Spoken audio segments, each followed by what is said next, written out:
Exam में bank reconciliation statement के numerical question आते हैं, लेकिन होता क्या है, हमें लगता है कि ये क्वेश्चन बहुत हार्ड है, इसलिए हम उसे वहीं पे छोड़ देते हैं, हम वो सॉल्व नहीं करते। ऐसा ना हो, इसलिए मैं आपके लिए एक भन्नाटेदार ट्रिक लेके आई हूँ, जिससे आप बैंक रिकंसिलिएशन का कोई भी न्यूमेरिकल क्वेश्चन एकदम 1 मिनट में सॉल्व कर सकेंगे।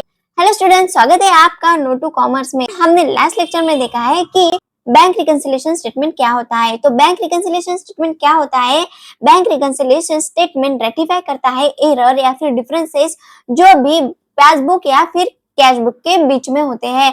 पासबुक और कैश बुक को रेक्टिफाई करने का काम जो स्टेटमेंट करता है, उसे हम कहेंगे बैंक रिकंसिलिएशन स्टेटमेंट। चलिए जल्दी से स्टार्ट करते हैं हमारी आज की भन्नाटेदार ट्रिक, जिससे आप बैंक रिकंसिलिएशन स्टेटमेंट का कोई भी न्यूमेरिकल क्वेश्चन 1 मिनट में सॉल्व कर सकेंगे। चलिए, bank balance as per cash book, ये क्या है? एक फॉर्मेट है जिससे आप बैंक रिकंसिलिएशन स्टेटमेंट क्रिएट कर सकते हो। उसका एक फॉर्मेट है बैंक रिकंसिलिएशन स्टेटमेंट का, लेकिन ये एक बनाटेदार ट्रिक भी है जिससे आप बैंक रिकंसिलिएशन स्टेटमेंट का कोई भी न्यूमेरिकल क्वेश्चन सॉल्व कर पाएंगे।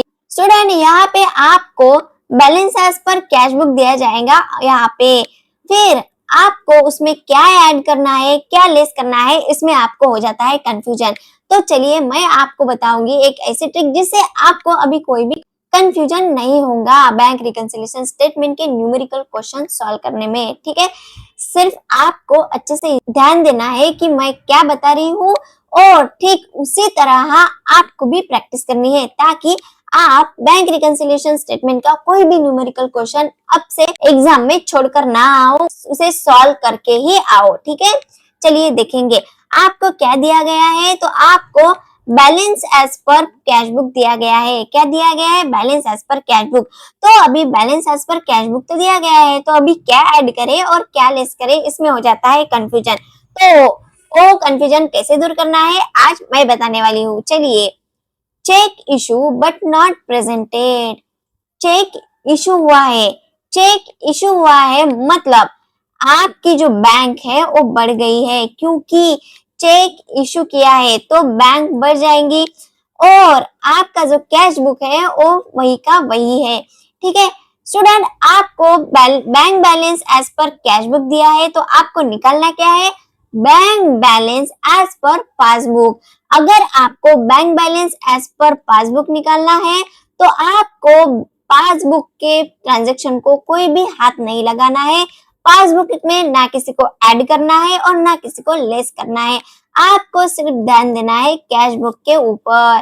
कैश बुक में आपको क्या ऐड करना है और क्या लेस करना है, ये आपको देखना है। ठीक है, चलिए, पासबुक आपका बढ़ गया है तो इसे बढ़ने दीजिए।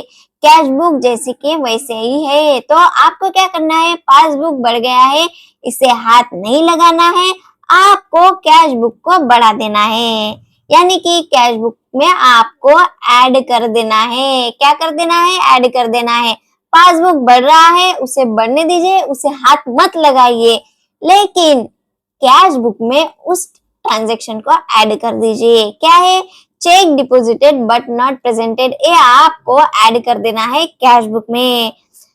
Check paid into bank but not debited in cash book, यह तो आपको दिया है कि चेक बैंक में तो पेड किया है, लेकिन वो डेबिटेड नहीं हुआ है कैश बुक में। ठीक है, तो चेक पेड हुआ है बैंक में, यानी कि बैंक बढ़ गई। ये चेक अभी किसने पेड किया? तो कोई कस्टमर भी पेड कर सकता है या फिर कोई सप्लायर भी पेड कर सकता है। ठीक है, तो चेक तो पेड हो गया बैंक में, यानी कि बैंक तो बढ़ गई, लेकिन कैश जैसी की वैसी है। पासबुक बढ़ गया, लेकिन कैश बुक जैसा का वैसे ही है। आपको balance as per cash book दिया गया है, आपको निकालना क्या है? Balance as per passbook. तो बैलेंस एज पर पासबुक निकालना है, तो पासबुक को हाथ नहीं लगाना है, उसे वैसे का वैसे ही रहने देना है और कैश बुक में ऐड कर देना है। ठीक है, directly deposited in bank by customer but not recorded in cash book. Customer में डायरेक्टली आपके बैंक में कुछ पैसा जमा किया है, तो क्या आपको पता चलेगा? क्या नहीं पता चलेगा? वो तो पता चलेगा बैंक वालों को, क्योंकि कस्टमर ने डायरेक्टली बैंक में डिपॉजिट किया है। आपको balance as per cash book दिया गया है, बैलेंस एज पर पासबुक आपको निकालना है, बैलेंस एज पर पासबुक निकालना है, इसलिए पासबुक को हाथ नहीं लगाएंगे और पासबुक जो बढ़ गया है तो कैश बुक को भी बढ़ा देंगे। ठीक है। Bank charges entry made twice in cash book. आपने क्या किया है अभी, बैंक चार्जेस जो बैंक ने एक बार ही काटे हैं, बैंक ने कितनी बार काटे हैं, एक बार, तो आपने कितनी बार काटे हैं, कैश बुक में 2 बार काटे हैं। बैंक ने एक बार काटे हैं लेकिन आपने काटे हैं 2 बार, तो आपको एक बार माइनस करना है और सिर्फ एक ही बार काटना है। तो यहाँ पे आप ऐड कर देंगे एक बार, क्या कर देंगे, कैश बुक में ऐड कर देंगे एक बार, क्योंकि आपने 2 बार काटे हैं तो एक बार तो आपका काटना बनता है, लेकिन ये दूसरी बार जो आपने काटे हैं ना वो आप ऐड कर देंगे कैश बुक में, ताकि कैश बुक और पासबुक दोनों का बैलेंस सेम रहे। ठीक है। Dividend and other income credited by bank but not recorded in cash book. Dividend जो है वो बैंक में क्रेडिट हो गई, यानी कि बैंक बढ़ गई। अगर बैंक में कुछ डेबिट होता है तो कम होता है और बैंक में कुछ क्रेडिट होता है तो ज्यादा होती है, यानी कि अमाउंट बढ़ जाती है बैंक की। ठीक है। क्या हुआ है, बैंक में डिविडेंड और अदर इनकम क्रेडिट हो गए हैं, लेकिन आपको पता ही नहीं, आपने कैश बुक में वो डेबिट ही नहीं किए। तो अभी क्या करेंगे, पासबुक को तो आप हाथ नहीं लगाओगे, तो आप कैश बुक में उसे ऐड कर देंगे। क्या कर देंगे, कैश बुक में उसे ऐड कर देंगे। Bank interest not recorded in cash book.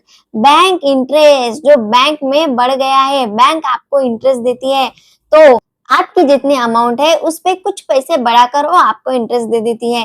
तो बैंक में तो बढ़ गया लेकिन कैश बुक को कुछ पता ही नहीं, तो आपको क्या करना है, कैश बुक में उसे ऐड कर देना है। क्यों, क्योंकि आपको balance as per cash book दिया गया है और आपको बैलेंस एज पर पासबुक निकालना है, तो पासबुक को आप हाथ नहीं लगाओगे, कैश बुक में एंट्री करोगे एड लेस की जो भी होती है वो। ठीक है। Undercasting of debit side of cash book.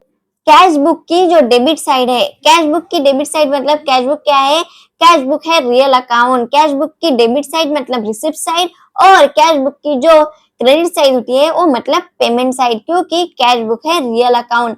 अब कैश बुक की जो डेबिट साइड है वो कम हो गई है, यानी कि कैश बुक की रिसिप्ट कम हो गई है, और बैंक तो जैसे की वैसे ही है, इसीलिए इसको जैसे का वैसे ही रखना है और इसे यहाँ पे ऐड कर देना है। कैश बुक की जो भी डेबिट साइड अंडरकास्ट हो गई थी उसे यहाँ पे ऐड कर देना है। ठीक है। आगे बढ़ेंगे।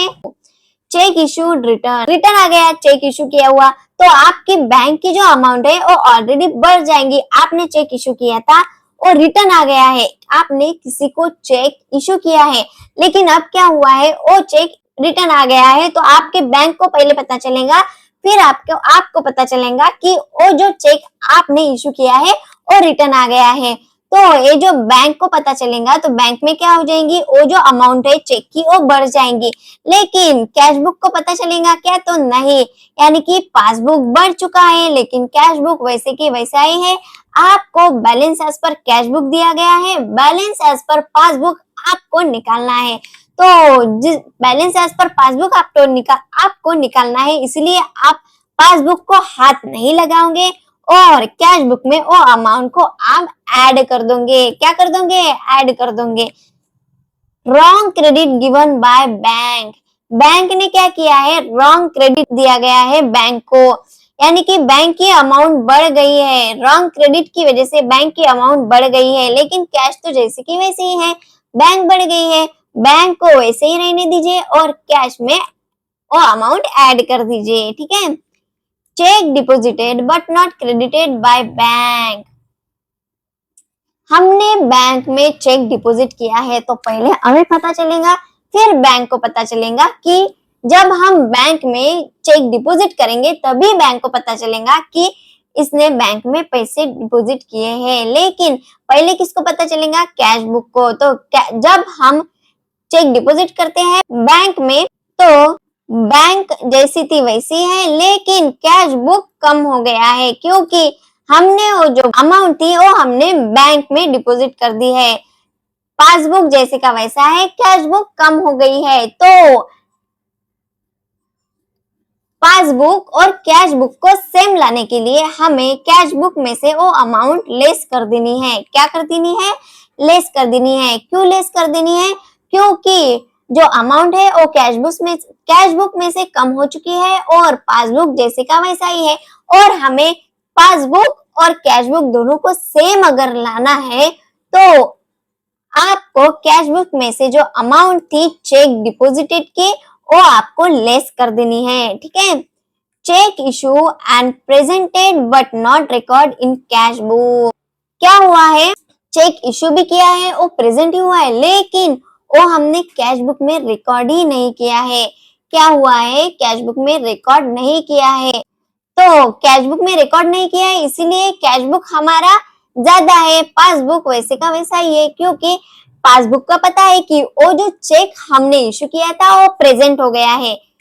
तो पासबुक को पता है हमने जो चेक इशू किया था वो पासबुक ने प्रेजेंट कर दिया है, लेकिन कैश बुक को पता है क्या? तो नहीं। तो कैश बुक तो जितना है उतना ही रहेगा, लेकिन पासबुक जो है वो कम हो जाएगा। आपको दिया क्या गया है?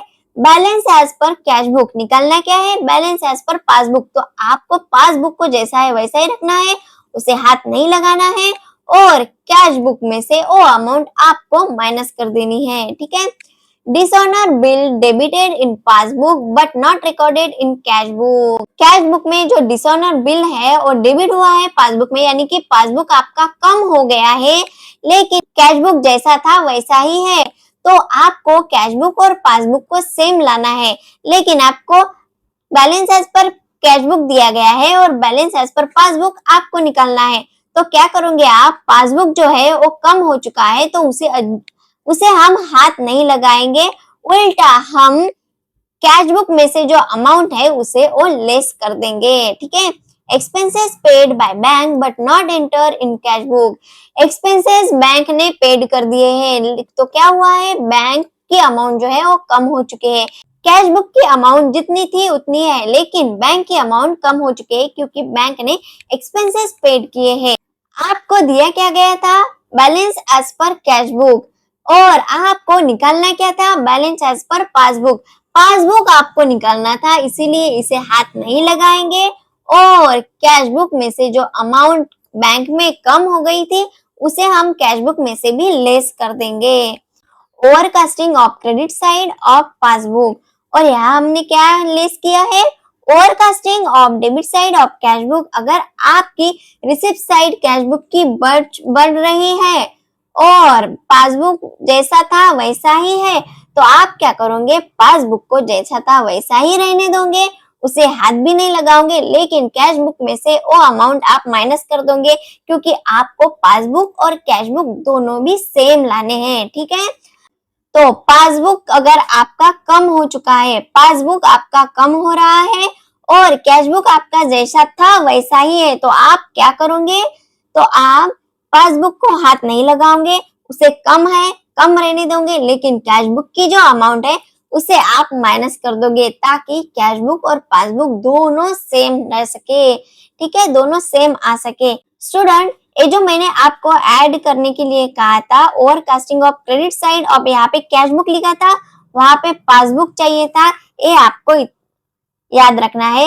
Overcasting of credit side of passbook, यानी कि पासबुक अगर आपका बढ़ रहा है और कैश बुक जैसा है वैसा ही है, और आपको दिया क्या गया है? Balance as per cash book आपको दिया गया है, बैलेंस एज पर पासबुक आपको निकालना है, तो पासबुक को आप हाथ नहीं लगाओगे, वो बढ़ रहा है उसे बढ़ने देना है, और कैश बुक में आपको जो अमाउंट है वो ऐड कर देनी है। ठीक है, overcasting of credit side of passbook अगर आया तो। ये आपको मैंने एक ट्रिक बताई है। अभी आगे बढ़ेंगे। Bank charges not enter in cash book. Bank charges bank अपने आप काट लेती है और कैश बुक को पता ही नहीं चलता। आपको दिया क्या गया है? Balance as per cash book दिया गया है, बैलेंस एज पर पासबुक आपको निकालना है। बैंक ने बैंक चार्जेस कम कर दिए हैं, तो बैंक कम हो चुकी है, तो आपको क्या करना है?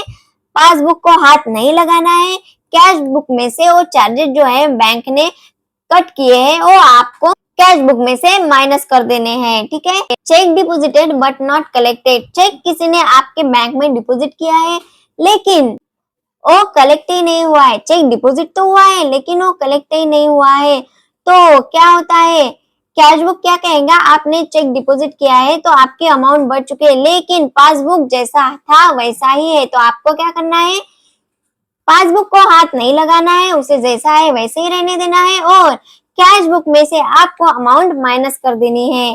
Cheque received but not at seen to bank for collection. Cheque receive तो हुआ है लेकिन बैंक को सेंड नहीं किया गया है कलेक्शन के लिए।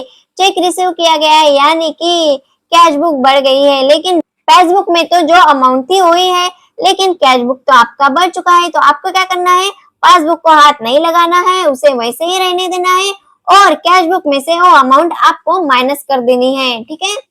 Interest on overdraft not entered in cash book. Cash book में आपने जो इंटरेस्ट ऑन ओवरड्राफ्ट है वो नहीं एंटर किया है, मतलब कैश बुक जैसा का वैसे ही है, लेकिन पासबुक आपका कम हो चुका है क्योंकि इंटरेस्ट ऑन पासबुक नहीं तो इंटरेस्ट ऑन ओवरड्राफ्ट है। तो आपका पासबुक कम हो जाएगा। आपका पासबुक कम हो चुका है लेकिन कैशबुक जैसा था वैसा ही है। तो आपको क्या करना है, क्या पासबुक को हाथ नहीं लगाना है, उसे जैसा है वैसा ही रहने देना है, लेकिन कैशबुक में से वो अमाउंट आपको लेस कर देनी है। ओवरड्राफ्ट आपको याद रखना है, बैंक अगर इंटरेस्ट कट करता है तो वो आपका ऐड हो जाता है कैशबुक में, लेकिन ओवरड्राफ्ट पर अगर इंटरेस्ट होता है तो वो आपका लेस हो जाएगा कैशबुक में से। अभी ये सब ऐड माइनस करने के बाद आपको मिलेगा बैलेंस एज पर पासबुक। क्या मिलेगा, बैलेंस एज पर पासबुक। अभी ये जो ट्रिक मैंने आपको बताई है ये किसके लिए है, तो जब आपको बैलेंस एज पर कैशबुक दिया गया होगा और आपको निकालना होगा बैलेंस एज पर पासबुक, उसके लिए ये ट्रिक मैंने आपको बताई थी। और अगर आपको बैलेंस एज पर पासबुक दिया गया हो और अगर आपको बैलेंस एज पर कैशबुक निकालना हो तो ठीक इसके उल्टा कर दीजिए, आपको बैलेंस एज पर कैशबुक भी मिल जाएगा। पासबुक के लिए जो हमने ऐड माइनस किया है ठीक उसका उल्टा करेंगे हम कैशबुक के लिए। ठीक है, बैलेंस एज पर कैशबुक आपको दिया गया है और बैलेंस एज पर पासबुक आपको निकालना है, तो ठीक ये ट्रिक आपको यूज करनी है। और अगर बैलेंस एज पर पासबुक आपको दिया गया है और आपको बैलेंस एज पर कैशबुक निकालना है तो ठीक इसके उल्टा कर दीजिए, आपको बैलेंस एज पर कैशबुक भी मिल जाएगा। ठीक है स्टूडेंट, आज मैंने आपको ये जो ट्रिक बताई है इसके आपको 4-5 बार रोज प्रैक्टिस करनी है, जिससे कि ये ट्रिक आपके दिमाग में ऐसे घुस जाए कि आप बैंक रिकन्सिलिएशन स्टेटमेंट का हर न्यूमेरिकल क्वेश्चन सॉल्व कर पाओ। ठीक है स्टूडेंट, ये जो प्रोफेशनल नॉलेज की पूरी सीरीज है वो आपके लिए एकदम फ्री ऑफ कॉस्ट है, तो जल्दी से हमारे चैनल को सब्सक्राइब कर लीजिए ताकि आने वाली हर वीडियो सबसे पहले आप तक पहुंचे। आज के लिए इतना ही, मिलते हैं हमारे नेक्स्ट लेक्चर में। Thank you.